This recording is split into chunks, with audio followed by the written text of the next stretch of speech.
Hi నమస్తే వణకం అందరికీ స్వాగతం అండి. అసలు నాకు కొంచెం చాలా డౌట్స్ అయితే ఉన్నాయి బిగ్ బాస్ మీద. డౌట్స్ అని కాదు కానీ చాలా ఫన్నీగా అనిపిస్తుంది ఈ సీజన్ అయితే. ఎందుకో మరి చూసేద్దాం, వీడియోలోకి వెళ్ళిపోదాం.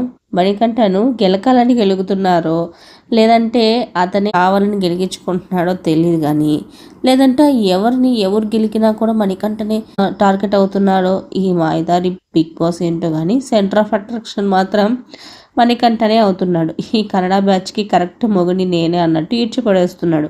నిన్నటి నామినేషన్స్లో కూడా కన్నడ బ్యాచ్తో పాటు ఆ బ్యాచ్కి సపోర్ట్ చేసే తెలుగు బ్యాచ్ అంతా కలిసి మణికంఠని నామినేట్ చేసి పడేశారు. అయితే వాళ్ళు చేసుకున్నారు, కానీ ఓటింగ్ అందరికీ ఇచ్చి పడేస్తున్నాడు మణికంఠ. ఇంకా నిన్నటి నామినేషన్స్లో బిగ్ బాస్ 8 ఊపందుకుంది. నాగమణికంఠ పేరైతే మారి మోగిపోయింది. సింపతి స్టార్ట్ అని అతని కన్నీళ్లు హేళన చేసిన వాళ్ళతోని కన్నీళ్లు పెట్టించాడు నిన్నటి ఎపిసోడ్లో. ఇక నేటి ఎపిసోడ్కి సంబంధించిన ప్రోమోలో నేటి టాస్క్ మొదలైంది. నైనిక యష్మిలకు బాల్ పట్టు గోల్ కొట్టు అని టాస్క్ ఇచ్చారు. యష్మి గౌడను చప్పట్లు కొట్టి ఓవర్ యాక్షన్ చేయమంటే చేస్తుంది, లేదంటే ఆ కన్నడ బ్యాచ్తో కలిసి గ్రూప్ గేమ్ ఆడమంటే ఆడుతుంది.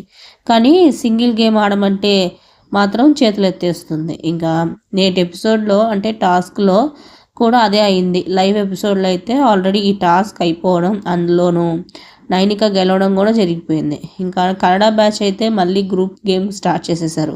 నిఖిల్ తన తోలుబొమ్మ యష్మి దగ్గరకు వెళ్ళి సోనియా గురించి మెల్లగా ఎక్కించారు. రిబ్బన్స్ అన్నీ షవర్పై వేసుకోమని యష్మితో చెప్పగా, వాళ్ళ ఇంట్లో కూడా ఇలానే ఉంటారా అంటూ వాష్రూమ్లోకి వెళ్ళి సోనియాని గెలికింది.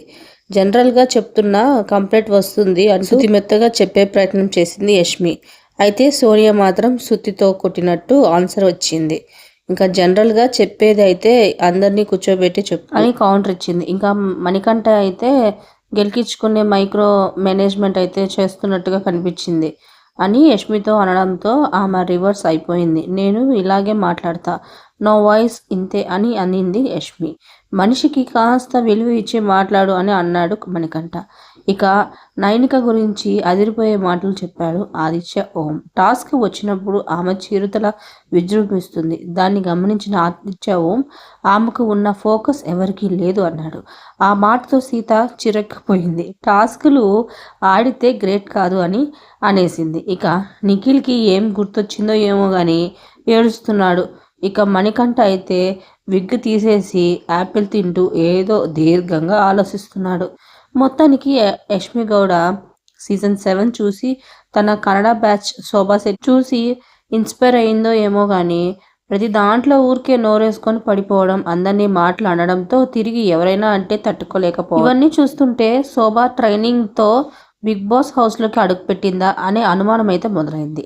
నిన్నటి నామినేషన్స్లో మణికంఠ బోరును ఏడుస్తుంటే చేతులు మంటలు పుట్టేలా కన్నడ పాప తెగ చప్పట్లు కొట్టేసింది కదా. మరి ఇప్పుడేమో ఫుల్ ట్రోల్కి అయితే గురైపోతుంది.